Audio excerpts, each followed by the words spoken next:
of Genesis. In the beginning, God created the heavens and the earth. Now the earth was formless and empty.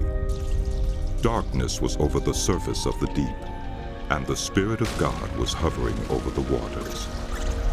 And God said, "Let there be light." And there was light.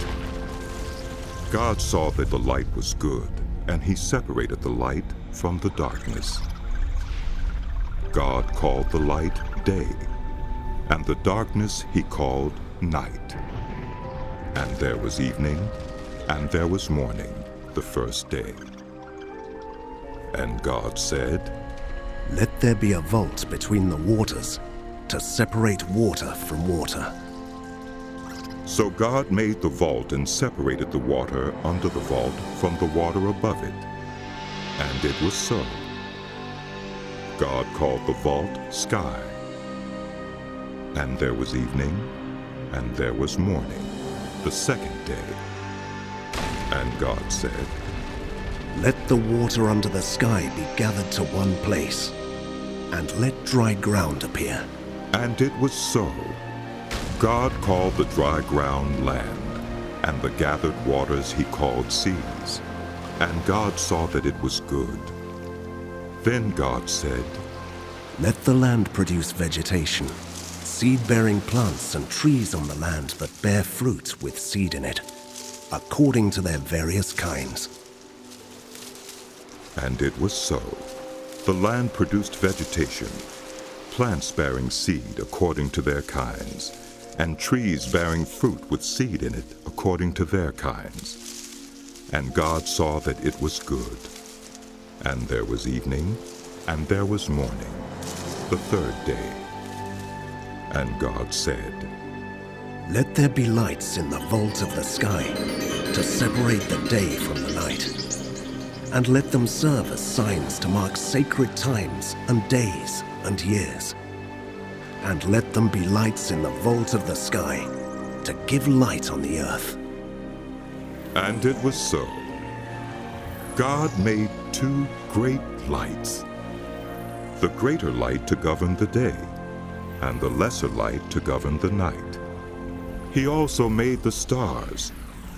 God set them in the vault of the sky to give light on the earth, to govern the day and the night, and to separate light from darkness. And God saw that it was good.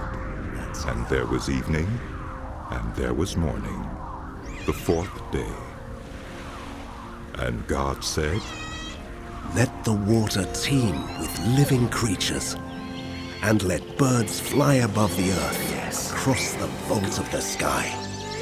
So God created the great creatures of the sea, and every living thing with which the water teems, and that moves about in it, according to their kinds, and every winged bird according to its kind.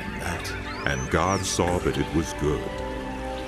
God blessed them and said, "Be fruitful and increase in number, and fill the water in the seas, and let the birds increase on the earth." And there was evening, and there was morning, the fifth day. And God said, "Let the land produce living creatures according to their kinds, the livestock, the creatures that move along the ground, and the wild animals, each according to its kind." And it was so. God made the wild animals according to their kinds, the livestock according to their kinds, and all the creatures that move along the ground according to their kinds. And God saw that it was good.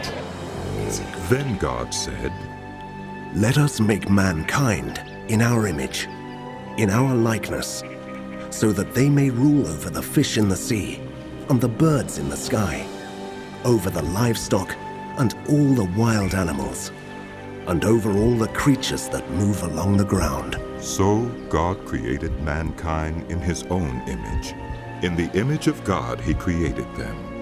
Male and female he created them. God blessed them and said to them, "Be fruitful and increase in number. Fill the earth and subdue it. Rule over the fish in the sea and the birds in the sky, and over every living creature that moves on the ground. Then God said, I give you every seed-bearing plant on the face of the whole earth, and every tree that has fruit with seed in it. They will be yours for food. And to all the beasts of the earth, and all the birds in the sky, and all the creatures that move along the ground, everything that has the breath of life in it, I give every green plant for food. and it was so. God saw all that he had made, and it was very good. And there was evening, and there was morning, the sixth day.